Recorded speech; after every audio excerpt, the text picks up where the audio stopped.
One of the earliest accounts about Jesus of Nazareth, his life, death, and resurrection, was written by a man named Luke. We know it as the Gospel of Luke, but Luke continued the story in a second volume, Called the Book of Acts, and it's all about what Jesus continued to do after his resurrection. Acts begins with the disciples who are hanging out with Jesus, who's just come back to life, which is mind-blowing to imagine. And then for weeks, the risen Jesus kept teaching them about his upside-down kingdom, the new creation that he launched through his death and resurrection. This is exciting stuff, and the disciples are ready to go tell the world. But then Jesus tells them to wait and to stay in Jerusalem until they receive a new kind of power so they can be faithful witnesses to Jesus and his kingdom. Then he says that their mission is going to begin in Jerusalem, then move out to Judea and Samaria, and then from there out into the nations. It's like a roadmap for the whole book of Acts. Then the disciples saw Jesus enthroned as king of all creation. So the disciples wait, wondering when this power is going to come. And then comes the time of Pentecost. So this is an ancient Israelite festival. It's during the early summer, and thousands of Jewish pilgrims would come back to Jerusalem from all over the world, all these different languages and cultures colliding in the city. And the disciples are together in a house, which is suddenly filled with rushing wind along with fire. Fire splinters off into tongues of fire hovering over people's heads. What's this all about? Yeah, so Luke is tapping into a repeated Old Testament theme.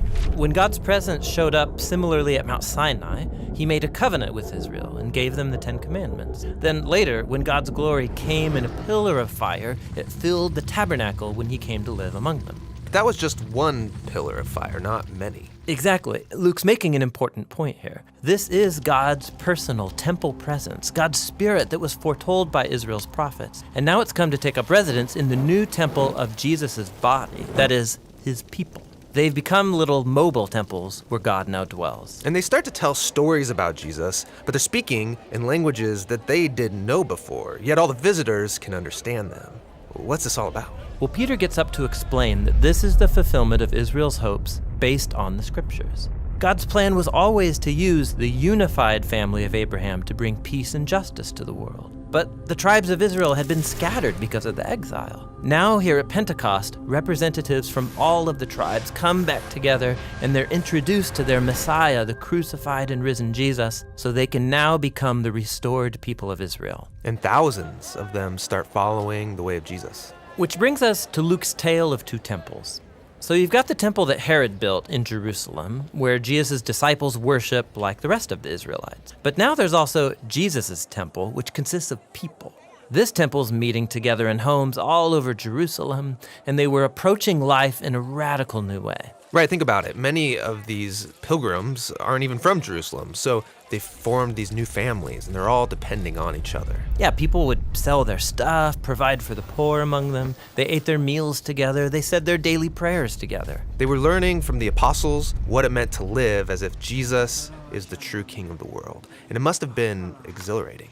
But it wasn't all fun and games. Being God's temple is serious business, just like in the Old Testament. So you might know about that strange story in the book of Leviticus about two priests who disrespect God in the temple and then suddenly die. Well, Luke includes here a similar story of two disciples who dishonor God's spirit in this new temple, and they suffer a similar fate. So there's corruption in the community. But the bigger problem is coming from the outside. Yeah, from the other temple. Its leaders are threatened by this new messianic movement, and so they arrest the apostles, they try to stop them. And this brings us to the final story in the Jerusalem section of Acts. We're introduced to a new disciple, Stephen. Oh yeah, Stephen. He's on fire. He steps up as a leader among the disciples to serve the poor, and he would go to the temple courts to teach people about the way of Jesus. So the temple leaders arrest Stephen, and they find false witnesses to accuse him of dishonoring Moses and of being a terrorist who's threatening the temple. In response, Stephen gives this powerful speech about how predictable this whole situation was. Yeah, he retells the whole Old Testament story,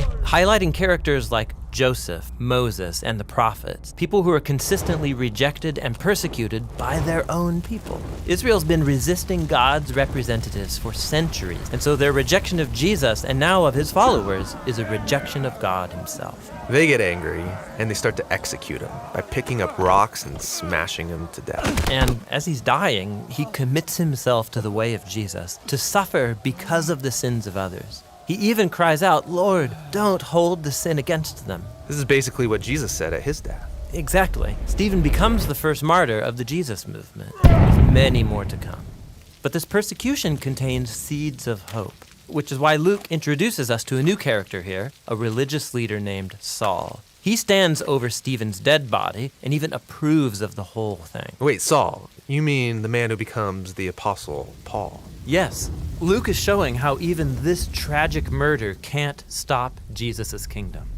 And so many persecuted disciples scatter out of Jerusalem, and just as Jesus said, they head into Judea and Samaria.